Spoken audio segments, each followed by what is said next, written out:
April 18th, David spares Saul again. 1 Samuel 26. Now the Ziphites came to Saul at Gibeah, saying, Is David not hiding in the hill of Hachilah, opposite Jeshimon? Then Saul arose and went down to the wilderness of Ziph, having 3,000 chosen men of Israel with him, to seek the wilderness of Ziph. And Saul encamped in the hill of Hachilah, which is opposite Jeshimon by the road. But David stayed in the wilderness, and he saw that Saul came after him in the wilderness. David therefore sent out spies, and understood that Saul had indeed come. So David arose and came to the place where Saul had encamped. And David saw the place where Saul lay, and Abner, the son of Ner, the commander of his army. Now Saul lay within the camp, with the people encamped all around him. Then David answered and said to Ahimelech the Hittite, and to Abishai the son of Zeruiah, brother of Joab, saying, Who will go down with me to Saul in the camp? And Abishai said, I will go down with you. So David and Abishai came to the people by night, and there Saul lay sleeping within the camp, with his spear stuck in the ground by his head. And Abner and all the people lay around him. Then Abishai said to David, God has delivered your enemy into your hand this day. Now therefore, please, let me strike him at once with the spear right to the earth, and I will not have to strike him a second time. But David said to Abishai, Do not destroy him, for who can stretch out his hand against the Lord's anointed and be guiltless? David said furthermore, As the Lord lives, the Lord shall strike him, or his day shall come to die, or shall he go out to battle and perish. The Lord forbid that I should strike out my hand against the Lord's anointed. But please, take now the spear and the jug of water that are by his head, and let us go.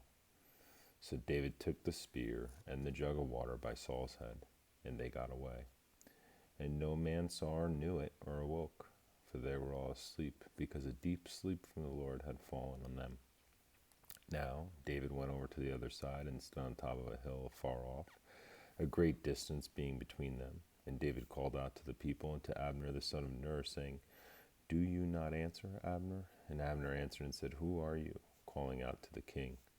So David said to Abner, Are you not a man? And who is like you in Israel? Why then have you not guarded your lord the king? For one of the people came in to destroy your lord the king. This thing that you have done is not good. As the Lord lives, you deserve to die, because you have not guarded your master, the Lord's anointed. And now see where the king's spear is, and the jug of water that was by his head. Then Saul knew David's voice, and he said, Is that your voice, my son David? David said, It is my voice, my lord, O king. And he said, Why does my lord thus pursue his servant? For what have I done, or what evil is in my hand? Now therefore, please, let my lord the king hear the words of his servant. If the Lord has stirred you up against me, let him accept an offering. But if it is the children of men, may they be cursed before the Lord, for they have driven me out this day from sharing in the inheritance of the Lord, saying, Go, serve other gods. So now do not let my blood fall to the earth before the face of the Lord, for the king of Israel has come out to seek a flea, as when one hunts a partridge in the mountains. Then Saul said, I have sinned. Return, my son David, for I will harm you no more, because my life was precious in your eyes this day. Indeed, I have played the fool and erred exceedingly. And David answered and said, Here is the king's spear. Let one of the young men come over and get it. May the Lord repay every man for his righteousness and his faithfulness. For the Lord delivered you into my hand today, but I would not stretch out my hand against the Lord's anointed. And indeed, as your life was valued much this day in my eyes, so let my life be valued much in the eyes of my Lord. And let him deliver me out of all tribulation. Then Saul said to David, May you be blessed, my son David. You shall both do great things and also still prevail. So David went on his way, and Saul returned to his place. And David said in his heart, Now I shall perish some day by the hand of Saul. There is nothing better for me than I should speedily escape to the land of the Philistines, and Saul will despair of me to seek me any more in any part of Israel. So I shall escape out of his hand. Then David arose and went over with 600 men who were with him to Achish the son of Maoch, king of Gath. So David dwelt with Achish at Gath, he and his men, each man with his household, and David with his 2 wives, Ahinoam the Jezreelites, and Abigail the Carmelites, Nabal's widow. And it was told Saul that David had fled to Gath, so he sought him no more. Then David said to Achish, "If I have now found favor in your eyes, let them give me a place in some town in the country, that I may dwell there. For why should your servant dwell in the royal city with you?" So Achish gave him Ziklag that day. Therefore Ziklag had belonged to the kings of Judah to this time. Now the time that David dwelt in the country of the Philistine was 1 full year and 4 months. Now we go to 1 Chronicles 12, verse 1. Warriors joined David's army. Now these were the men who came to David at Ziklag, while he was still a fugitive from Saul the son of Kish. And they were among the mighty men, helpers in the war, armed with bows, using both the right hand and the left, in hurling stones and shooting arrows with the bow. They were of Benjamin, Saul's brother. The chief was Uzzah, then Joash, the sons of Shema the Gibbethite, Jeziel the Pelite, the sons of Asmavah, Barakah, Jehuah the Anathite, Ishma the Gibeonite, a mighty man among the 30 and over 30. Jeremiah, Jaziel, Jehanan, Jozabad the Gibeonite, Eluzah, Jeremoth, Belel, Sheremah, and Shephatiah, and Heraphite, Alkanah, Jeshia, Azarel, Jozer, Joshabim the Korzite, Jola, Zebadiah, the sons of Joram of Gedor. And David and his men went up and raided the Geshurites, the Girzites, and the Amalekites, for those nations were the inhabitants of the land from of old, as you go to Shur, even as far as the land of Egypt. Whenever David attached the land, he left neither man nor woman alive, but took away the sheep, the oxen, the donkeys, the camels, and the apparel, and returned and came to Achish. Then Achish would say, "Where have you made a raid today?" And David would say, "Against the southern area of Judah, or against the southern area of the Jemelites, or against the southern area of the Kenites." David would say, "Neither man nor woman alive," to bring news to Gath, saying, lest they should inform on us, saying, "Thus David did." And thus was his behavior all the time he dwelt in the country of the Philistines. So Achish believed David, saying, "He has made his people Israel utterly abhor him. Therefore he will be my servant forever." 1 Samuel 28. Now it happened in those days that the Philistines gathered their armies together for war to fight with Israel. And Achish said to David, "You assuredly know that you will go out with me to battle, you and your men." So David said to Achish, "Surely you know what your servant can do." And Achish said to David, "Therefore I will make you one of my chief guardians forever." Now Samuel had died, and all Israel had lamented for him, and buried him in Ramah in his own city. And Saul had put the mediums and the spiritists out of the land. Then the Philistines gathered together and came and encamped at Shanun. So Saul gathered all Israel together, and they encamped at Gilboa. When Saul saw the army of the Philistines, he was afraid, and his heart trembled greatly. And when Saul inquired of the Lord did not answer him, either by dreams, or by Urim, or by the prophets. Then Saul said to his servants, "Find me a woman who is a medium, that I may go to her and inquire of her." And his servants said to him, "In fact, there is a woman who is a medium at Endor." So Saul disguised himself and put on other clothes, and he went, and 2 men with him. And they came to the woman by night, and he said, "Please." So Saul disguised himself and put on other clothes, and he went, and 2 men with him. And they came to the woman by night, and he said, "Please conduct a seance for me, and bring up for me the one I shall name to you." Then the woman said to him, "Look, you know what Saul has done, how he has cut off the mediums and the spiritists from the land. Why then do you lay a snare for my life to cause me to die?" And Saul swore to her by the Lord, saying, "As the Lord lives, no punishment shall come upon you for this thing." Then the woman said, "Whom shall I bring up for you?" And he said, "Bring up Samuel for me." When the woman saw Samuel, she cried out with a loud voice. And the woman spoke to Saul, saying, "Why have you deceived me? for you are Saul." And the king said to her, "Do not be afraid. What did you see?"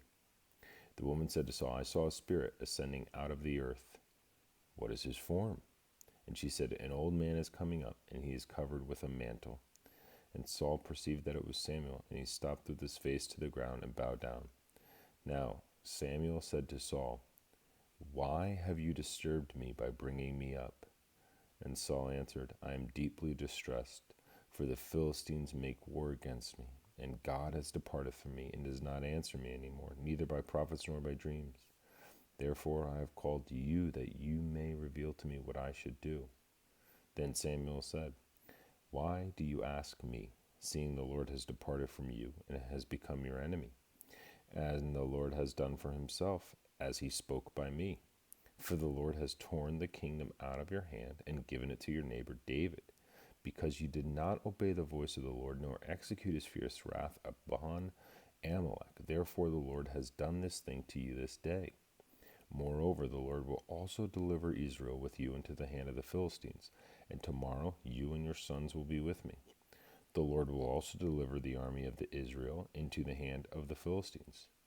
Immediately Saul fell full length on the ground, and was dreadfully afraid because of the words of Samuel. And there was no strength in him, for he had eaten no food all day or all night.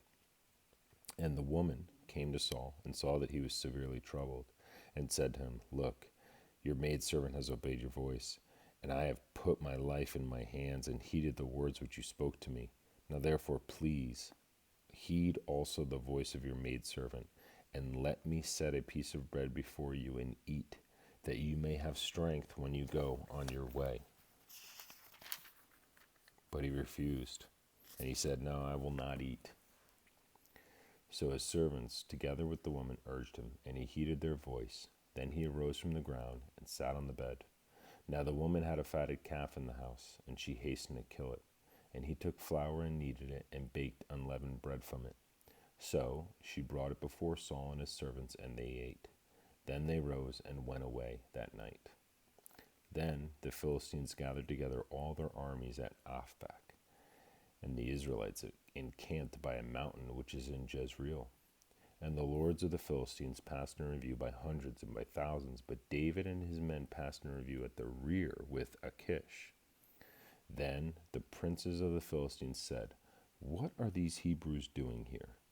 And Achish said to the princes of the Philistines, "Is this not David, the servant of Saul, the king of Israel, who has been with me these days or these years? And to this day I have found no fault in him since he defected to me." But the princes of the Philistines were angry with him. So the princes of the Philistines said to him, "Make this fellow return, that he may go back to the place which you have appointed for him, and do not let him go down with us to battle, lest in the battle he become our adversary. For with what could he reconcile himself to his master, if not with the heads of these men? Is this not David, of whom they sang to one another in dances, saying, 'Saul has slain his thousands, and David his 10,000s?'" Then Achish called David and said to him, "Surely as the Lord lives, you have been upright, and your going out and your coming in with me in the army is good in my sight. For to this day I have not found evil in you since the day of your coming to me. Nevertheless, the lords do not favor you. Therefore return now and go in peace, that you may not displease the lords of the Philistines." So David said to Achish, "But what have I done? And to this day, what have you found in your servant as long as I have been with you, that I may not go and fight against the enemies of my lord, the king?" Then Achish answered and said to David, "I know that you are as good in my sight as an angel of God. Nevertheless, the princes of the Philistines have said, 'He shall not go up with us to the battle.' Now therefore, rise early in the morning with your master's servant who have come with you. And as soon as you are up early in the morning and have light, depart." So David and his men rose early to depart in the morning, to return to the land of the Philistines. And the Philistines went up to Jezreel. And some from Manasseh defected to David when he was going with the Philistines to battle against Saul. But they did not help them, for the lords of the Philistines sent him away by agreement, saying, "He may defect to his master Saul and endanger our heads." Psalm 56. To the chief musician, set to the silent dove in distant lands, a mixtum of David, when the Philistines captured him in Gath.